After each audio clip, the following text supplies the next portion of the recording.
Hello my dear friends, welcome back to my YouTube channel Rakesh Das Education. আজি আমি লৈ আনিছো class 10 ৰ জিকিৰ নামৰ কবিতাটো আলোচনা কৰিম 99 কমন কোৱেশ্চন আনসাৰ সমূহ। তেওঁৰ কবি হৈছে আজান ফকিৰ।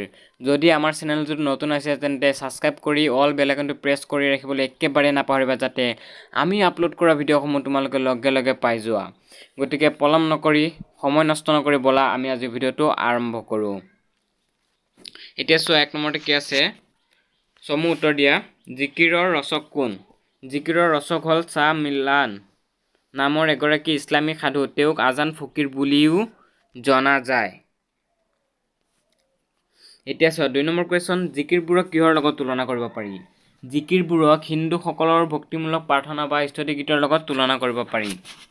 এতিয়া চোৱা কোৱেশ্চন গ নম্বৰটো চোৱা কি দি আছে শব্দটো জিকিৰ শব্দটো কি শব্দৰ পৰা ওলাইছে উত্তৰ লিখিবা জিকিৰ শব্দটো আৰবী জিকৰ শব্দৰ পৰা ওলাইছে এই শব্দৰ মূল অৰ্থ হ'ল ঘনে ঘনে উচ্চাৰণ কৰা। এতিয়া চোৱা কোৱেশ্চনটো তলত শব্দবোৰৰ অৰ্থ লিখা ৰসুল ঈশ্বৰ প্ৰেৰিত পুৰুষ দেৱদূত আল্লাহৰ দূত মুমিন বিশ্বাসী মুছলমান ৰহম মানে দয়া কুতুব মানে দ্ৰৱ নক্ষত্ৰ বান্দা মানে ভিত্ত। এতিয়া চোৱা আহি গ'ল 3 নম্বৰ মক্কাৰ দুৱাৰত চাহাব জীৱই মাৰে তালি যেন খালে খলৰ লগত দৰিকাৰ টপালি উল্লেখিত কবিতা ফাঁকিৰ অন্তৰ্নিহিত ভাৱটি বিশ্লেষণ কৰা। আজান ফকিৰৰ দ্বাৰা ৰচিত উক্ত কবিতা ফাঁকিৰ জৰিয়তে মানৱ জীৱনৰ কথা ক'বলৈ বিচৰা হৈছে। মক্কা হ'ল এক পবিত্ৰ তীৰ্থস্থান ইয়াত আল্লাহ অৰ্থাৎ ভগৱানৰ দৰ্শন লাভৰ বাবে বহুতে মক্কালৈ গৈ জিকিৰ গায় কিন্তু ইয়াৰ মাজেৰে জীৱই আল্লাহৰ কোনো সন্ধান নাপায় কিয়নো জীৱকালত যি এবাৰো আল্লাহ নিৰ্দেশ কৰা পথত খোজ দিয়া নাই তেওঁক আল্লাহ কাহানিবাই পৰিত্যাগ কৰিছে। মানুহৰ ভুল ধাৰণাৰ বশৱৰ্তী হৈ মানৱ জীৱনত এটাৰ পাছত এটা খাপ কৰি শেষত মক্কালৈ যায় তাত পৰম মুক্তি লাভৰ বাবে কিন্তু অসৎ কৰ্মত লিপ্ত হোৱাজনে মুখেৰে আল্লাহৰ নাম ল'লেই কেতিয়াও মুক্ত নাপায়। আচলতে বিশ্বাসী মুছলমানজনৰ অন্তৰত আল্লাহ লুকাই থাকে তাক মাত্ৰ স্মৰণ কৰিলে হ'ল। এতিয়া চোৱা 4 নম্বৰ ব্যাখ্যা কৰাত 5 নম্বৰ আহিব তোমালোকে ভালদৰে চাবা মেট্ৰিক পৰীক্ষাত গতিকে লেটাৰ মাৰ্ক পাবলৈ হ'লে ব্যাখ্যা কৰাখিনি ভালকৈ লিখিবই লাগিব। এতিয়া চোৱাচোন ক নম্বৰটো কি দি আছে পানী মৰে পিয়াহত অগ্নি মৰে জাৰত খুদাৰ ৰচুল লুকাই আছে মুমিনৰ আঁৰত উত্তৰ লিখিবা প্ৰসংগত দি আছে উক্ত কবিতা ফাঁকি আমাৰ পাঠ্যপুথিৰ অন্তৰ্গত আজান ফকিৰৰ দ্বাৰা ৰচিত জিকিৰ নামৰ পাঠটিৰ পৰা তুলি দিয়া হৈছে। সংগতি এই পদফাঁকিৰ জৰিয়তে আল্লাহ অৰ্থাৎ ভগৱানৰ সান্নিধ্যৰ পথ কিদৰে লাভ কৰিব পাৰি তাকেই ক'বলৈ বিচাৰিছে।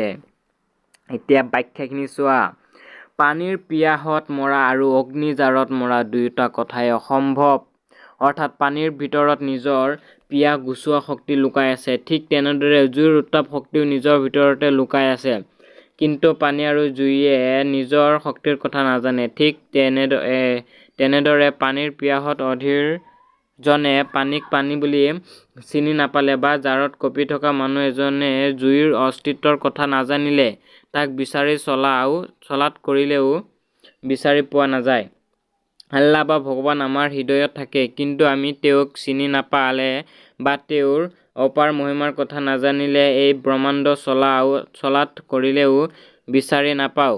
সৎ কৰ্মত বিশ্বাসী প্ৰকৃত মুছলমানৰ কৰ্তব্য পালনত দৃঢ় সংকল্প লৈ কোনো কৰ্মত লাগিলে অন্তৰতেই আল্লাহ নিবাস কৰে প্ৰকৃত মুছলমানৰ অন্তৰত আল্লাহ বিৰাজমান ই পৰম সত্য। তাৰ পিছত চোৱা নম্বৰতে মক্কাৰ দুৱাৰত চাহাব তিৰবিনীৰ ঘাট বেহাব নোৱাৰে তাত মায়াই ভেটে বাট প্ৰসংগত দি আছে উক্ত কবিতা ফাঁকি আমাৰ পাঠ্যপুথিৰ অন্তৰ্গত আজান ফকিৰৰ দ্বাৰা ৰচিত জিকিৰ নামৰ পাঠটিৰ পৰা তুলি দিয়া হৈছে। এই পদফাঁকিৰ জৰিয়তে কবিয়ে মায়াত আবদ্ধ হৈ জীৱন পাৰ কৰি মানুহ কিদৰে জীয়াই অন্তিম দিনত ভগৱানক বিচাৰি গৈ হাবাথুৰি খাইছে তাৰ কথা কোৱা হৈছে। এতিয়া চোৱা ব্যাখ্যা ইয়াত মক্কাত পবিত্ৰ তিৰবিনীৰ ঘাট বুলি কোৱা হৈছে। তিৰবিনী ঘাট অৰ্থাৎ ত্ৰিবেণী হৈছে হিন্দুসকলৰ পবিত্ৰ তীৰ্থস্থান। হিন্দুসকলে পবিত্ৰ বুলি মানি অহা যমুনা গংগা আৰু সৰস্বতী নদীয়ে বাৰাণসীৰ যি ঠাইত মিলিত হৈছিল সেই ঠাইতে হৈছে ত্ৰিবেণী ঘাট। প্ৰতিগৰাকী হিন্দুৱে যদি সেই চিত্ৰ ত্ৰিবেণীলৈ গৈ তিনিও সংগমস্থলত স্নান কৰিব পাৰে তেন্তে সকলো পাপৰ খণ্ডন হয় বুলি বিশ্বাস কৰে। সেইবাবে পবিত্ৰ মক্কাক ত্ৰিবেণীৰ লগত তুলনা কৰা হৈছে। মক্কা হ'ল মুছলমান সকলৰ বাবে এক পবিত্ৰ তীৰ্থস্থান। মক্কালৈ গ'লে হেনো সকলো পাপৰ পৰা মুক্তি লাভ হয় আৰু জীৱন মুক্তি লাভ কৰে। কিন্তু এই সংসাৰৰ মায়া মোহত বন্দী হৈ থকা মানুহে মক্কালৈ গ'লে মনত সুখ শান্তি নাপায়, কিয়নো তেওঁলোকে সংসাৰৰ আন কোনো যোৱা দেখি মক্কালৈ গৈছে হয়, কিন্তু প্ৰকৃত অন্তৰেৰে মুক্তি বা আল্লাহক বিচাৰিব পৰা নাই। সংসাৰৰ মায়াই তেওঁলোকক মুক্তিৰ পথৰ বাধা হৈ দিছে। ফলত জীৱই সুখৰ উপৰিও দুখহে পাব লগা হৈছে। এতিয়া চোৱা 'গ' নম্বৰটো কি আছে? সজাৰ মইনাটি অনেক যুগতি, দেওমাৰি পাৰ হ'লে এৰিলে প্ৰীতি। প্ৰসংগ উক্ত কবিতাফাঁকি আমাৰ পাঠ্যপুথিৰ অন্তৰ্গত আজান ফকীৰৰ দ্বাৰা ৰচিত জিকিৰ নামৰ পাঠটিৰ পৰা তুলি দিয়া হৈছে। সংগতি: উক্ত কবিতাফাঁকিৰ জৰিয়তে কবিয়ে মানৱ দেহত আবদ্ধ হৈ থকা অবিনাশী আত্মাৰ মুক্তিৰ কথাকে কৈছে। ব্যাখ্যাটো চাবা। মইনা চৰাইক সজাত বন্দী কৰি পুহি ৰখাৰ দৰেই আমাৰ আত্মাকো মানৱ দেহৰূপী সজাত বন্দী কৰি ৰখা হয়। সজা এটাত বন্দী মইনা চৰাই এটাই যিদৰে মিঠা মাত মাতি গৃহস্থৰ মন ভোলায়, ঠিক তেনেদৰে মানৱ দেহত বন্দী আত্মাইও নানা ধৰণৰ আচৰণেৰে মানুহক সুখী কৰিবলৈ, মুক্তি দি কাম কৰিবলৈ বাধ্য কৰায়। গোটেই জীৱন দেহটোৰ সুখ দুখৰ চিন্তা কৰি দেহটোৰ প্ৰেমত আচ্ছন্ন হৈ থাকে। কিন্তু দেহৰ সৈতে আত্মাৰ এই সম্পৰ্ক খন্তেকীয়া। এই সম্পৰ্কটো ছেদ হ'লেই আত্মাই দেহ ত্যাগ কৰে। জীৱহীন দেহ এটা মূল্যহীন।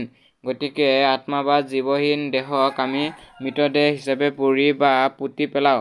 ইয়াক লৈ আত্মাৰ কোনো দুখ নালাগে। মৃতদেহৰ পিছত সজা ত্যাগ মইনাই যিদৰে সজা আৰু গৃহস্থৰ মৰম স্নেহ প্ৰেম প্ৰীতিৰ পৰা মুক্ত হয়, তেনেদৰে আত্মাইও নিজৰ মৃতদেহ আৰু সংসাৰৰ মায়া মোহ প্ৰেম প্ৰীতিৰ পৰা মুক্তি হৈ পৰে। এতিয়া চাবা ভাষা বিষয়ক সমাৰ্থক শব্দ লিখা। উত্তৰত লিখিবা তোমালোকে চিন্তু মানে স্মৰণ কৰোঁ বা ভাবোঁ। তাৰপিছত ঘাট বন্দৰ। পিৰিতি মানে প্ৰেম বা প্ৰীতি। আসমান মানে আকাশ। দৰিয়া মানে নদী বা সাগৰ। পিয়াহ মানে তৃষ্ণা। বাট মানে ৰাস্তা পথ আলি। তাৰপিছত ভেল মানে দেহ বা শৰীৰ। তাৰপিছত চাবা ইয়াত আমি তলত কেইটামান অতিৰিক্ত কুৱেশ্যন এনচাৰ আলোচনা কৰিছোঁ, এইখিনি চাবা। মই কৈ দিছোঁ চোৱা। ক নম্বৰতে চোৱা, আজান ফকীৰ কোন শতিকাৰ কবি অনুমান কৰা হৈছে? উত্তৰ লিখিবা খ্ৰীষ্টীয় ৭ম শতিকাৰ কবি বুলি অনুমান কৰা হৈছে। তাৰপিছত খটো চোৱা, আজান ফকীৰৰ প্ৰকৃত নাম কি? উত্তৰ লিখিবা হজৰত শ্বাহ মিলন। তাৰপিছত গ নম্বৰটো চোৱা, আজান ফকীৰৰ মৃত্যু ক'ত হৈছিল? দিখৌমুখৰ সৰাগুৰি চাপৰিত মৃত্যু হৈছিল। ঘ নম্বৰটো চোৱা, জিকিৰসমূহক অসমীয়া কি গীতৰ লগত তুলনা কৰিব পাৰি? স্তুতি গীতৰ লগত। ঙ নম্বৰটো চোৱা, জিকিৰটোত উল্লেখ কৰা আদম কোন? আদম হ'ল আল্লাই সৃষ্টি কৰা প্ৰথম মানৱ। মক্কাৰ দুৱাৰক কি ঘাটৰ লগত তুলনা কৰা হৈছে? উত্তৰ লিখিবা ত্ৰিবেণী ঘাটৰ লগত তুলনা কৰা হৈছে। দ্বিতীয় ছ নম্বৰটো চোৱা, কোনে আজান ফকীৰৰ চকু কাঢ়িছিল? উত্তৰত লিখিবা তোমালোকে ৰূপাই দা ধৰা নামৰ এজন লোক এজনে আজান ফকীৰৰ চকু কাঢ়িছিল। তাৰপিছতো চোৱা, বৰ্গীয় জটো মুমিন মানে কি? মুমিন মানে লিখিবা তোমালোকে বিশ্বাসী মুছলমান। গতিকে আজিৰ ভিডিঅ'টো ইমানেই আছিলে। যদি ভাল লাগিছে তেন্তে লাইক কৰিবা, শ্বেয়াৰ কৰিবা আৰু বন্ধুসকলৰ লগত শ্বেয়াৰ কৰিবলৈ নাপাহৰিবা। আৰু ভিডিঅ'টো লাইক কৰিবা যাতে আমি উৎসাহ পাওঁ যাতে এনেধৰণৰ ভিডিঅ'সমূহ বনাই থাকিবলৈ। আৰু শেষত এটাই অনুৰোধ কৰোঁ যাতে আমাৰ চেনেলটো ছাবস্ক্ৰাইব কৰি অল বেল আইকনটো প্ৰেছ কৰি ৰাখা। আজিৰ ভিডিঅ'টো ইমানেই। নেক্সট এটা ভিডিঅ'ত পুনৰ লগ পাম। Thank U.